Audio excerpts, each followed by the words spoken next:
Shalom, selamat malam saudara-saudara sekalian yang terkasih. Saudara, kita sudah beberapa minggu ini mengikuti ibadah di rumah. Tentunya dalam suasana yang sama sekali berbeda dengan ibadah kita di gereja. Saudara, di dalam mengikuti ibadah doa Prapaskah ini, saya ingin sekali lagi mengingatkan kita semua, supaya kita bukan menonton, kita bukan sedang menyaksikan suatu pertunjukan, tetapi kita sungguh-sungguh beribadah. Maka marilah kita terlibat di dalamnya. Arahkan hati dan pikiran kita kepada Tuhan. Fokus kepada Tuhan. Jangan pikirkan yang lain maupun suasana yang ada. Saudara, kiranya ini juga menjadi ibadah yang berkenan di hadirat Tuhan. Selamat beribadah. Tuhan memberkati.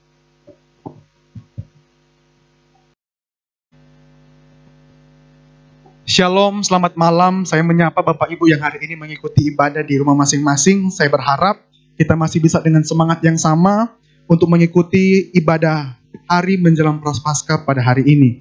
Untuk itu sama-sama kita angkat pujian, "Kalau ku hidup bagimu." Biarlah pujian ini menjadi satu komitmen kita untuk kita mau menyerahkan hidup kita kepada Tuhan. Karena Dia sudah terlebih dahulu menyerahkan segala-galanya untuk mati bagi kita.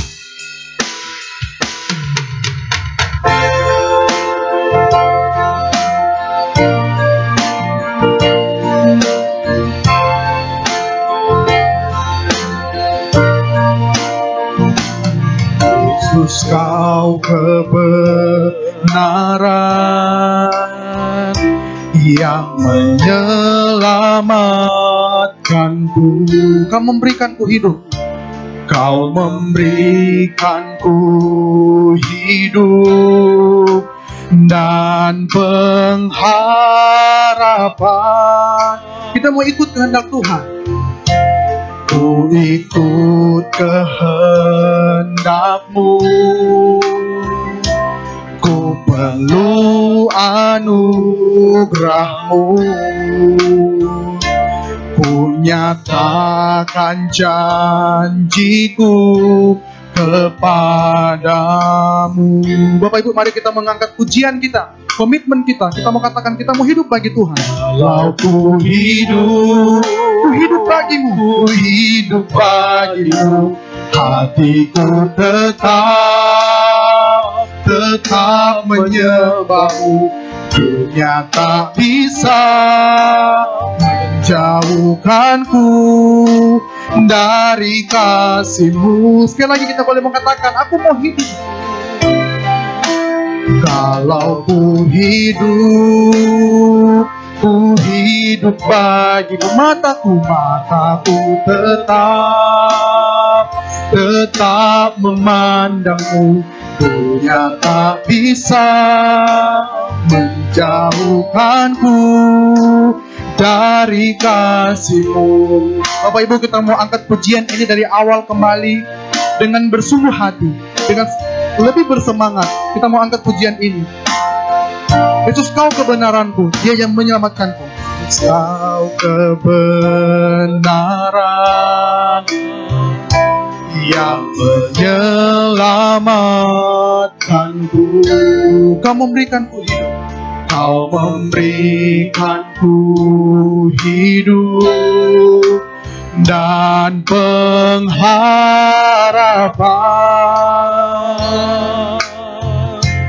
Ku ikut kehendak-Mu. Kita memerlukan anugerah Tuhan. Perlu anugerah-Mu. Ku nyatakan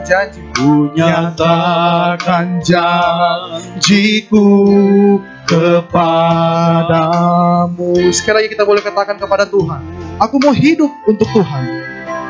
Kalau ku hidup bagimu, hatiku tetap menyembah-Mu. Dunia tak bisa menjauhkanku dari kasih-Mu. Kalau ku hidup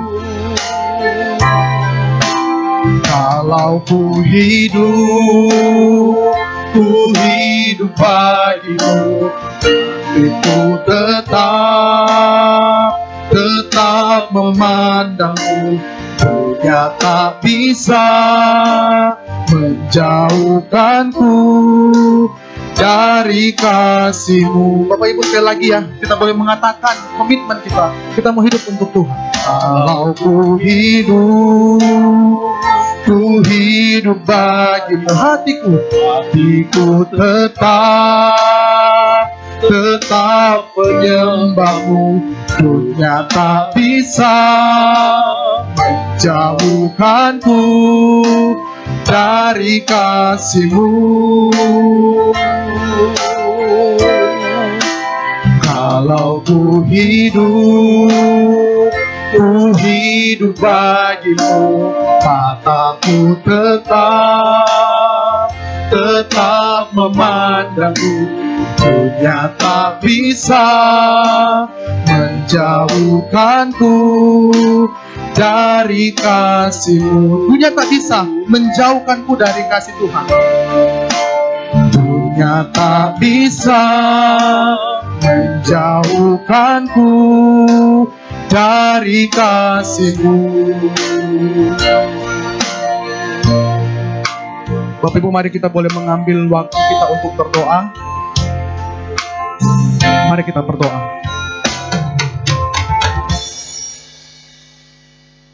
Kiranya pujian tadi boleh menjadi satu semangat bagi kita untuk kita mau hidup untuk Tuhan, karena ada kasih Tuhan yang tidak bisa memisahkan kita dari segala apapun. Dan kita boleh bersyukur juga kalau hari ini, di hari yang ketiga, Tuhan masih mengizinkan kita untuk boleh sekali lagi menikmati Tuhan melalui ibadah yang boleh kita lakukan hari ini. Bahkan juga boleh melalui pujian yang pertama yang boleh menegaskan kembali lagi komitmen kita untuk kita mau hidup untuk Tuhan. Biarlah juga pada hari ini Tuhan boleh menolong kita, memberkati kita, supaya ibadah ini boleh dilalui dengan baik dan kita boleh memperoleh berkat dari Tuhan. Dan juga melalui firman Tuhan sebentar boleh sekali lagi menguatkan kita, meneguhkan iman kita. Dan kita boleh semakin hari mau semakin hidup serupa untuk Tuhan. Terima kasih Tuhan, Tuhan yang memberkati seluruh ibadah ini boleh berjalan dengan baik. Dalam nama Tuhan Yesus kami sudah berdoa. Amin. Bapak Ibu Jemaat, kita akan melanjutkan ibadah kita. Kita akan mengangkat pujian yang kedua. Pujian yang kedua ini boleh menjadi satu bagian kita untuk merefleksikan bagaimana kasih Tuhan yang besar kepada kita. Bagaimana pengorbanannya yang mulia, yang menyelamatkan kita. Sehingga kita hari ini boleh hidup berkemenangan di dalam Tuhan. Dalamnya kasih-Mu Bapa.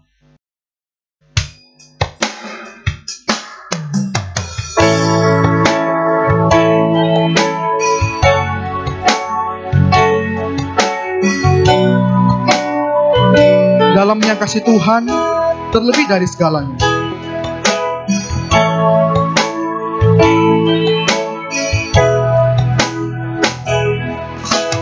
Dalamnya kasih-Mu Bapa terlebih dari segalanya.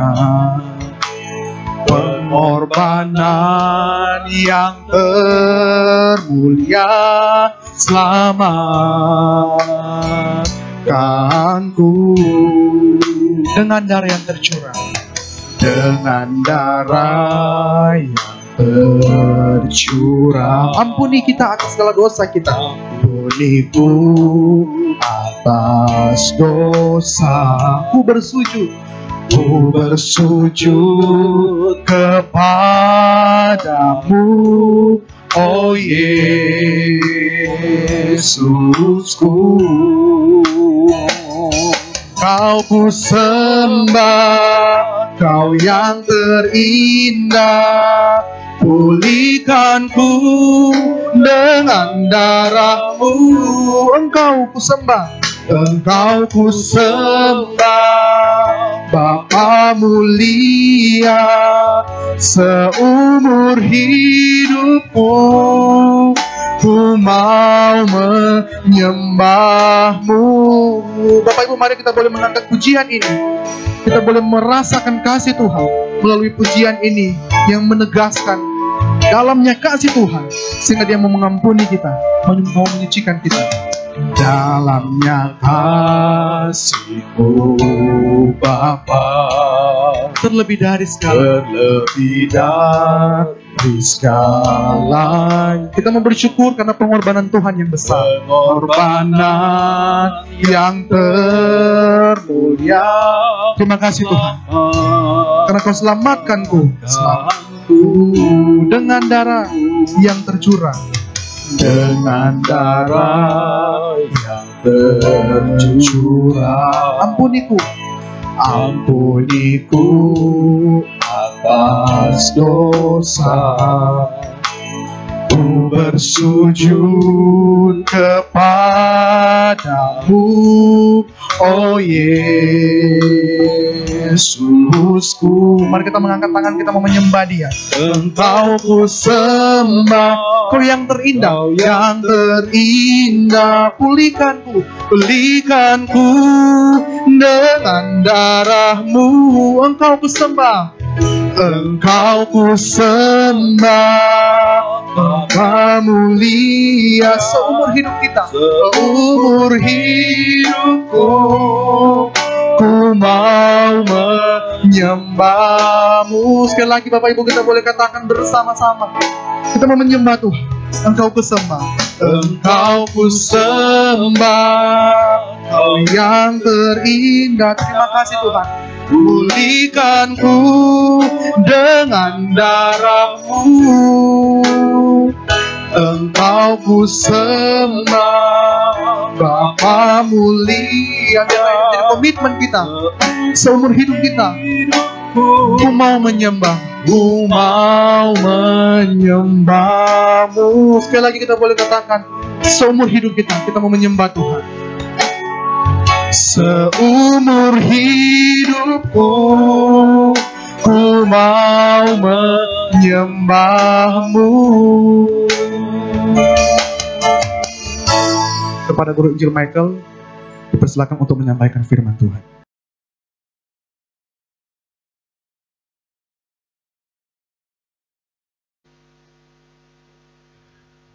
Mari kita berdoa. Tuhan Bapa kami di surga, kami mohon hikmat-Mu ya Tuhan. Berikan kami pengertian di dalam pembahasan perenungan kami malam ini mengenai hikmat Kristus. Biarlah kami senantiasa mencari, merindukan hikmat itu. Supaya dengan hikmat-Mu, kami juga dapat menjadi berkat ya Tuhan. Kami menjalankan kehidupan kami sesuai dengan hikmat-Mu, bukan hikmat kami sendiri, yang seringkali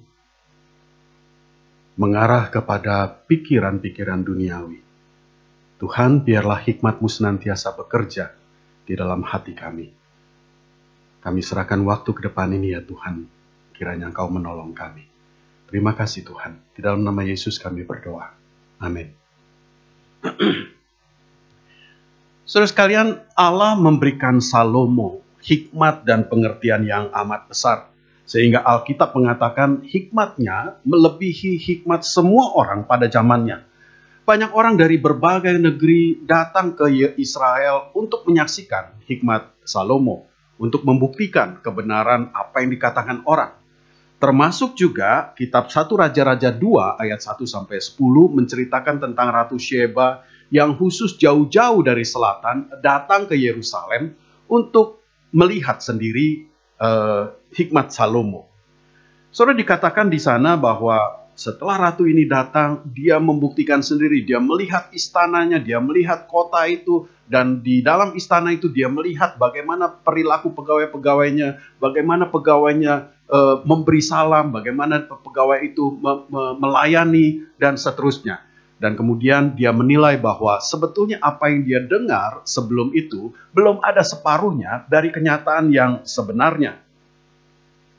Tetapi saudara, Tuhan Yesus mengatakan di dalam Lukas 11 ayat 31 maupun Matius 12 ayat 42. Ratu dari selatan itu datang dari ujung bumi untuk mendengar hikmat Salomo. Dan sesungguhnya yang ada di sini lebih daripada Salomo. Saudara, Yesus menunjuk kepada dirinya sendiri saat dia mengatakan yang ada di sini. Yesus memang jauh melebihi Salomo dalam hal hikmat dan pengertian. Kalau Salomo dikatakan dalam kitab 1 Raja-Raja 2 sebagai orang yang paling bijaksana dari orang sejamannya, Yesus lebih daripada itu. Pengertian Yesus memang tidak mungkin dimiliki oleh manusia.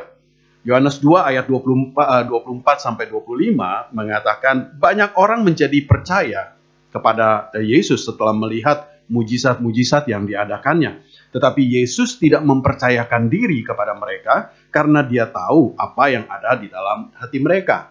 Yesus tahu apa yang ada di dalam pikiran manusia sebelum manusia mengucapkan sepatah kata pun.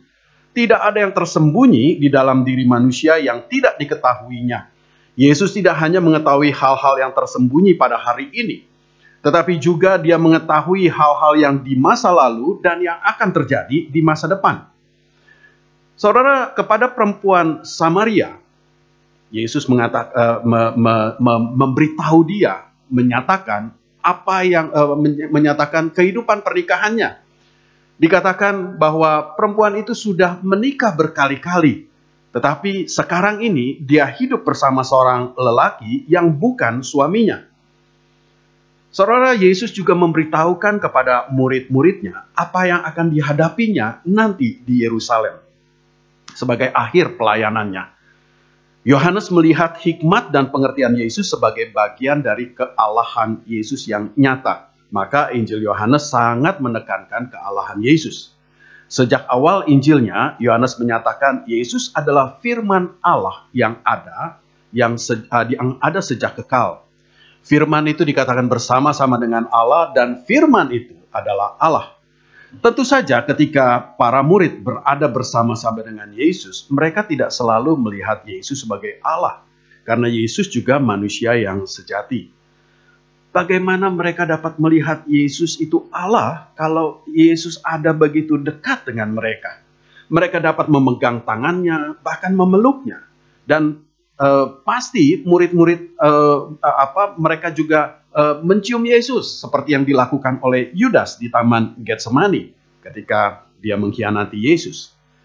Saudara, mereka juga menyaksikan Yesus makan, Yesus tidur, melayani, berjalan. Seluruh hidupnya memperlihatkan dia sama saja dengan manusia lainnya. Maka Yesus perlu menunjukkan baik kepada orang banyak, tetapi khususnya kepada para murid bahwa dia sungguh-sungguh Allah. Mujizat-mujizat yang diadakannya, tindakannya mengampuni dosa, itu memperlihatkan otoritas dan kuasanya sebagai Allah. Tidak ada manusia yang dapat mengampuni dosa. Pengajaran yang penuh hikmat juga memperlihatkan pengertiannya yang melampaui hikmat manusia. Ini dinyatakan dalam Yohanes 13 ayat 19. Aku mengatakannya kepadamu sekarang juga sebelum hal itu terjadi, supaya jika hal itu terjadi, kamu percaya bahwa akulah dia. Saudara, ungkapan akulah dia di dalam bahasa Yunaninya adalah ego eimi. Kalau saudara masih ingat, ketika kita membahas Injil Yohanes dalam Khobar, ucapan ego eimi adalah khas Injil Yohanes yang menyatakan kealahan Yesus. Ego eimi artinya aku adalah. Dan ini adalah ungkapan yang sama dengan aku adalah aku dalam Keluaran 3 ayat 14. Yaitu nama Allah yang diperkenalkannya kepada Musa di padang Midian. Saudara, kedekatan para murid dengan guru agung mereka membuat mereka dapat menjadi saksi mata yang paling sah tentang keberadaan Yesus. Karena mereka dapat merasakan Yesus dengan seluruh indera mereka. Mereka dapat melihat dari dekat kehidupan Yesus. Mereka dapat mendengar suaranya. Mereka dapat merabanya. Bahkan juga mencium baunya. Tetapi di lain pihak mereka juga menjadi saksi langsung kealahan Yesus. Kemahatauannya, pengertiannya, dan juga hikmatnya yang sempurna. Satu-satunya mungkin yang menjadi kontradiksi dalam hal kemahatauan Yesus adalah pernyataannya mengenai akhir zaman. Di dalam Matius 24 ayat 36 Tuhan Yesus mengatakan, tetapi tentang hari ini, tentang hari dan saat itu tidak seorang pun yang tahu. Malaikat-malaikat di sorga tidak, dan anak pun tidak, hanya Bapa sendiri. Saudara, ini Tuhan Yesus berbicara tentang akhir zaman, kedatangannya kedua kali. Saudara, apa mungkin Tuhan Yesus tidak tahu kedatangannya kedua kali? Apa mungkin hanya Allah Bapa yang tahu kapan Yesus akan datang kedua kalinya? Saudara, sedangkan kepada Abraham saja Tuhan berkenan memberitahukan rencananya menghancurkan Sodom dan Gomora. Maka apakah mungkin Allah anak tidak mengetahui rencana Allah Bapa? Saya dapat mengatakan pasti tidak mungkin, saudara. Kita sudah belajar setiap pribadi Allah Tritunggal itu setara. Setara juga dalam kuasa dan kedaulatan. Dan pasti setara dalam kemahatauan. Satu-satunya penafsiran yang mungkin mengenai pernyataan Yesus tadi adalah bahwa ketidaktahuan Yesus itu adalah di dalam naturnya sebagai manusia. Bukan sebagai anak Allah. Saudara, bukan hanya para murid yang dapat mengenali kealahan Yesus. Tetapi banyak orang yang percaya kepadanya meskipun hanya bertemu dengannya sesaat saja. Tetapi banyak juga orang-orang yang tidak mau percaya kepada Yesus. Bahkan para pemimpin agama, ahli-ahli Taurat, orang Farisi, dan Saduki bukan hanya tidak percaya, saudara. Tetapi mereka terus-menerus mencari-cari kesalahan Yesus untuk menjatuhkan dia. Kepada mereka yang tidak percaya itulah Yesus memperingatkan dengan keras akan kebinasaan mereka. Dengan membandingkan mereka dengan orang-orang Niniwe dan dengan Ratu Syeba. Saudara, saya mengajak kita membaca dari Matius 12 ayat 41 sampai ayat 41 dan 42, saudara. Matius 12 ayat 41 dan 42. Silakan saudara memperhatikan dan saya akan membacakan bagi saudara sekalian. Pada waktu penghakiman, orang-orang Niniwe akan bangkit bersama angkatan ini dan menghukumnya juga. Sebab orang-orang Niniwe itu bertobat setelah mendengar pemberitaan Yunus, dan sesungguhnya yang ada di sini lebih daripada Yunus. Pada waktu penghakiman, ratu dari selatan itu akan bangkit bersama angkatan ini, dan ia akan menghukumnya juga. Sebab ratu ini datang dari ujung bumi untuk mendengar hikmat Salomo. Dan sesungguhnya yang ada di sini lebih daripada Salomo. Saudara, di sini Tuhan membandingkan dirinya dengan dua tokoh di dalam perjanjian lama tadi yang dihormati oleh orang-orang fasik. Tokoh pertama adalah Yunus. Ketika Yunus berseru pada orang Niniwe supaya mereka bertobat, mereka mendengar seruan Yunus dan bertobat karenanya. Mereka mengenakan kain kabung dan duduk di dalam abu serta berpuasa untuk menyatakan penyesalan dan pertobatan mereka. Maka Allah kemudian mengampuni mereka. Saudara, Yesus lebih daripada Yunus, Yesus katakan. Tetapi seruan Yesus tidak didengar oleh orang-orang Yahudi itu. Maka nanti pada akhir zaman, orang-orang Niniwe yang pada masa hidupnya jahat dan kejam terhadap orang Yahudi, yang berarti mereka musuh Allah juga, malah nanti akan bangkit sebagai umat Allah. Sebaliknya, orang-orang Yahudi itu yang sebenarnya adalah umat perjanjian, tidak akan mendapat bagian di dalam kerajaan Allah. Yang kedua, saudara, contoh yang kedua adalah Ratu Syeba yang menempuh perjalanan jauh karena ingin mencari hikmat dan pengertian Allah melalui Salomo. Ratu Syeba bukan hanya sekedar ingin mencari tontonan yang menarik sebagai hiburan, ya. Setelah dia mendengar banyak pembicaraan tentang Salomo, dia bukan ingin menonton Salomo, saudara. Tetapi dia ingin melihat sendiri hikmat, karena dia ingin mencari hikmat dengan serius. Dia sungguh-sungguh menghargai hikmat itu. Saudara, ini terlihat bahwa kemudian dia memberikan banyak sekali emas dan permata kepada Salomo sebagai penghargaan atas hikmat bijaksananya. Ini juga menandakan bahwa dia sangat menghargai hikmat itu. Dan hal yang terpenting sehingga Yesus mengangkat cerita Ratu Syeba ini sebagai contoh adalah pujian dia kepada Allah. Saudara, di dalam 2 Tawaris 9 ayat 8 saya bacakan.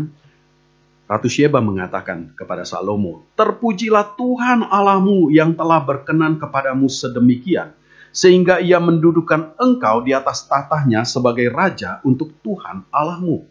Karena Allahmu mengasihi bangsa Israel, maka ia menetapkan mereka untuk selama-lamanya dan menjadikan engkau raja atas mereka untuk melakukan keadilan dan kebenaran.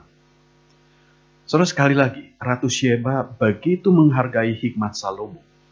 Dan kemudian dia memuji Allah karenanya. Tetapi orang-orang Yahudi itu tidak menghargai Yesus dan tidak percaya kepadanya. Padahal hikmat Yesus jauh melebihi hikmat Salomo. Jangankan memuji Allah, mereka bahkan terus-menerus menghujat Yesus. Saudara-saudara kekasih di dalam Kristus, saya percaya saudara pasti sudah mengakui Yesus adalah Allah. Dan saudara juga pasti percaya hikmat dan pengertian Yesus juga ilahi. Tetapi seberapa jauh kita menghargai firman Tuhan Yesus? Saudara, Ratu Syeba dikatakan datang dari ujung bumi. Artinya dia menempuh perjalanan yang jauh sekali untuk melihat dan mendengar langsung hikmat Salomo. Dia begitu menghargai hikmat itu dan ingin belajar dari hikmat itu. Saya percaya dia ingin memperoleh hikmat yang sama supaya kehidupannya menjadi berkat bagi keluarganya dan bagi setiap orang di dekatnya, bahkan bagi seluruh kerajaannya. Saudara, sebelum dia memuji Allah dalam ayat 2 Tawarikh tadi, yang saya kutip tadi, dia mengatakan kepada Salomo, "Berbahagialah orang-orangmu, berbahagialah para pegawaimu yang selalu menyaksikan hikmatmu." Dan di ayat 8 tadi, Sang Ratu mengatakan Allah menjadikan Raja Israel adalah bukti bahwa Allah mengasihi Israel. Berbahagia di dalam nas tadi berarti diberkati. Atau Alkitab di dalam terjemahan bahasa Indonesia sehari-hari menerjemahkannya sebagai alangkah mujurnya. Saudara, hari Kamis kemarin saya merenungkan nas Yakobus 3 ayat 13 sampai 18. Kemudian saya sampaikan di dalam WA grup kita, perenungan saya, bahwa natur manusia berdosa itu selalu berpusat pada diri sendiri. Hikmatnya selalu dipengaruhi oleh dosa. Orang percaya sudah lahir baru dan memiliki buah roh, tetapi masih ada natur dosa di dalam dirinya.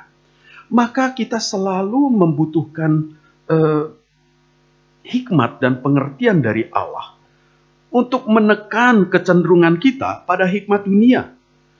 Kita perlu selalu mencari hikmat dari firman Tuhan seperti Ratu Syeba mencari hikmat Salomo. Karena dia tahu hikmat Salomo itu adalah hikmat Allah sesungguhnya.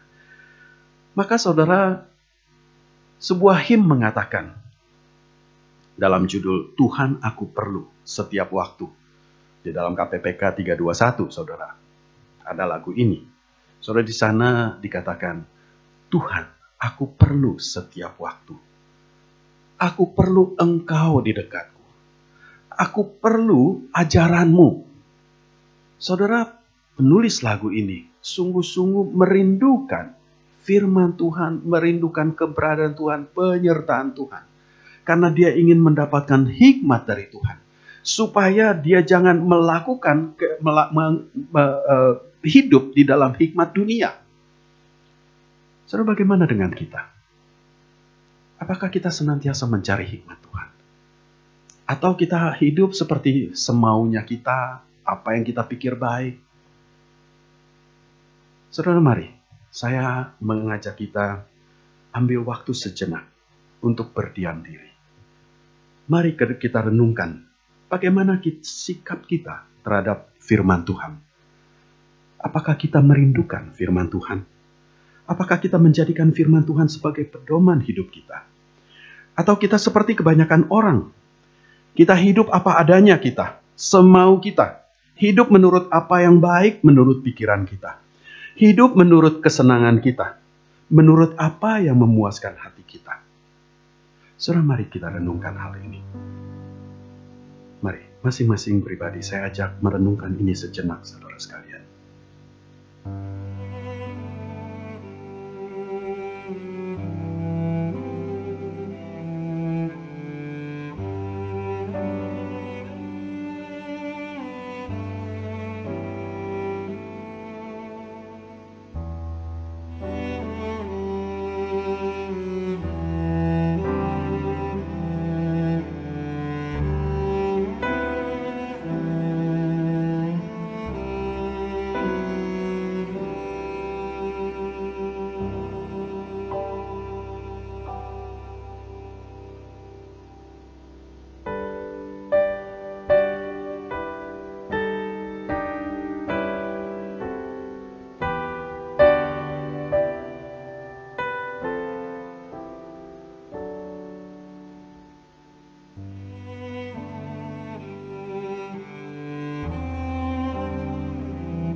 Tuhan, kami memerlukan hikmat-Mu.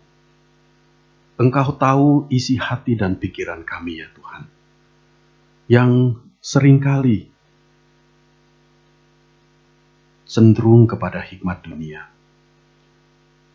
Karena kami juga seringkali berpusat pada diri sendiri. Tuhan, sesungguhnya kami rindu kehidupan kami ada di dalam firman-Mu. Kami senantiasa melakukan firman-Mu. Tetapi di dalam kedagingan kami sering menyimpang. Tuhan, tolong kami ya Tuhan. Supaya kami tidak menyimpang, tapi Engkau senantiasa menuntun kami. Senantiasa juga mendisiplin kami ketika kami menyimpang. Supaya kami menjadi anak-anak-Mu yang sejati. Anak-anak-Mu yang terlihat di dalam kehidupan kami. Terima kasih Tuhan. Di dalam nama Yesus kami berdoa. Amin. Saudara, kiranya kita senantiasa mencari firman Tuhan. Supaya kita memiliki hikmat Allah yang membawa berkat. Bukan hanya bagi kita, tetapi juga bagi orang-orang di sekitar kita. Karena hikmat Tuhan membawa damai sejahtera. Baik bagi kita maupun orang-orang di sekitar kita. Tuhan, saudara, kali ini saya ingin mengajak tetap kita berdoa untuk beberapa pokok doa yang masih di dalam kaitan dengan wabah virus corona, saudara. Yang pertama, mari kita berdoa agar Tuhan menolong, agar ada kecukupan tenaga medis yang menangani penyakit ini. Kiranya Tuhan juga memberikan kesehatan kepada mereka. Kita tahu sudah cukup banyak dokter yang meninggal dan pasti juga perawat, saudara. Mari kita berdoa supaya Tuhan menjaga, melindungi mereka, memberi daya tahan tubuh yang kuat, dan kiranya Tuhan juga mencukupkan kebutuhan akan peralatan medis, juga bahan maupun peralatan untuk mencegah penularan, seperti alat pelindung diri bagi para tenaga medis ini, masker, bahan-bahan pembasmi virus, dan juga bahan-bahan ini yang dibutuhkan oleh masyarakat. Mari kita berdoa bersama. Bapa Surgawi, kami melihat ya Tuhan, bahwa tenaga medis yang ada beberapa sudah meninggal. Cukup banyak ya Tuhan. Dan juga yang ada mungkin tidak akan mencukupi ketika semakin banyak orang yang terkena. Tuhan, kami mohon Engkau menolong ya Tuhan. Supaya ada tenaga medis yang cukup, khususnya di daerah-daerah yang menjadi pusat penularan ya Tuhan, atau banyak yang terkena. Kiranya Engkau menolong ya Tuhan.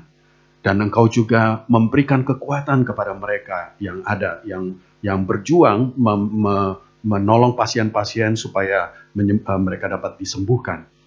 Tuhan, kiranya Engkau memberikan mereka kekuatan tubuh, kesehatan, dan Engkau bentengi mereka, lindungi mereka dari penyakit ini.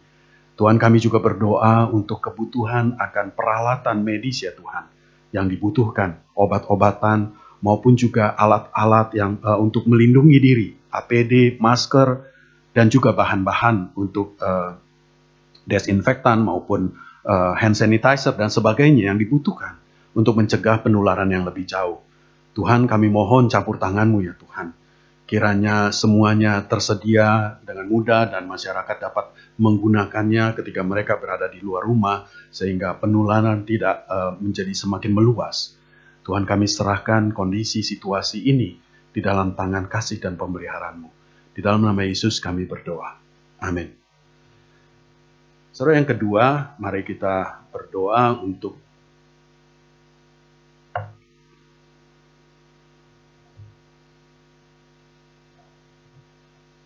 kita berdoa agar obat-obatan yang dibutuhi dapat tercukupkan ya Tuhan, ya saudara. Kiranya peralatan dan bahan untuk tes yang dikatakan sudah cukup banyak masuk, tetapi ternyata masih terbatas, sehingga hanya orang-orang tertentu yang dapat menggunakannya, dan juga ini tidak terlalu akurat. Kita mohon Tuhan menolong agar bahan-bahan alat-alat tes ini dapat dicukupi dengan alat tes yang lebih baik, yang lebih akurat, sehingga lebih cepat diketahui orang terkena atau tidak. Dan kita juga berdoa supaya Tuhan menolong agar secepatnya ditemukan vaksin untuk mencegah penyakit ini. Mari kita berdoa bersama. Tuhan, kami juga menyerahkan ya Tuhan, akan kebutuhan akan obat dan juga alat tes supaya dapat diketahui penyakit ini yang menjangkiti orang-orang yang dicurigai ya Tuhan. Tuhan, kiranya apa yang ada sekarang ini yang masih dirasakan kurang karena masih dibatasi orang-orang yang akan dites ya Tuhan. Kiranya Engkau cukupkan Tuhan, sehingga semakin banyak orang boleh menjalani tes ini, sehingga dapat dicegah penularan yang lebih jauh lagi. Tuhan, kami juga sungguh merindukan adanya vaksin yang dapat dipakai untuk mencegah penyakit ini. Masih dibutuhkan waktu yang lama dikatakan ya Tuhan, tetapi biarlah Engkau menolong supaya waktu itu dipersingkat, sehingga betul-betul virus ini dapat dicegah dan tidak semakin meluas ya Tuhan. Kami rindukan Tuhan, dunia, Indonesia, bahkan khususnya Pangkal Pinang ini, semakin cepat pulih, sehingga kehidupan kami akan kembali seperti sedia kala. Dan kami juga dapat beribadah kembali dengan baik di rumah-Mu di gereja. Terima kasih ya Tuhan. Kami berdoa di dalam nama Yesus. Amin. Saudara, yang ketiga, yang terakhir, kita berdoa supaya Tuhan menolong kondisi perekonomian yang pasti akan semakin sulit karena kegiatan perekonomian juga sangat terhambat oleh penyebaran virus ini. Kiranya Tuhan memberi hikmat kepada pemerintah untuk dapat mengatasi kesulitan ini, dan juga memberi hikmat dan kekuatan kepada warga untuk dapat mengatasi kesulitan mereka. Secara khusus kita juga berdoa untuk saudara-saudara kita, jemaat gereja, yang pasti juga banyak mengalami kesulitan. Mereka tidak dapat berdagang, tidak dapat berusaha, tidak dapat bekerja, karena harus menunggu di rumah, atau kalaupun mereka masih tetap berdagang, itu sepi sekali yang pengunjung yang berbelanja. Mari kita berdoa untuk perekonomian mereka juga, supaya Tuhan menolong dan mereka dapat mengatasi kesulitan-kesulitan yang ada. Mari kita berdoa bersama.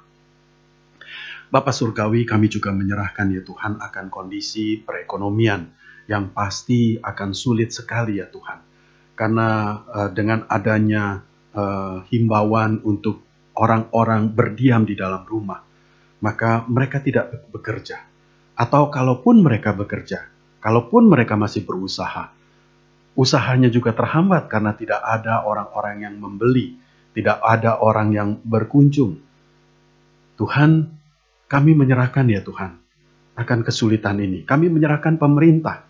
Kiranya dengan hikmat-Mu mereka juga dapat memikirkan kebijakan-kebijakan yang baik untuk menolong warga, masyarakat di dalam kesulitan ini. Tuhan, kami menyerahkan pemerintah supaya mereka sungguh-sungguh dengan secepatnya ya Tuhan mengatasi kesulitan ini, dan banyak warga yang menggantungkan kehidupannya pada penghasilan sehari-hari dapat ditolong. Tuhan, kami juga mengingat akan jemaat-Mu ya Tuhan. Mereka juga yang pasti kesulitan karena usahanya terhambat, karena tidak ada pembeli, tidak ada perekonomian yang berjalan, tidak ada uang yang masuk, sementara kebutuhan sehari-hari tetap harus dikeluarkan. Tuhan, kiranya Engkau juga melawat kami semua. Kiranya Engkau juga menolong supaya kami dapat mengatasi kesulitan-kesulitan ini. Terima kasih ya Tuhan. Kami berdoa di dalam nama Yesus. Amin. Saudara sekalian, mari arahkan hati dan pikiran kita kepada Tuhan. Kita akan menerima berkat Tuhan. Kiranya kasih dari Allah Bapa dan juga dari Tuhan kita Yesus Kristus di dalam persekutuan dengan Roh Kudus menyertai kita mulai malam ini sampai selama-lamanya. Amin. Bapa, terima kasih. Bapa, terima kasih. Bapa, terima kasih. Bapa di dalam surga, puji terima kasih. Amin.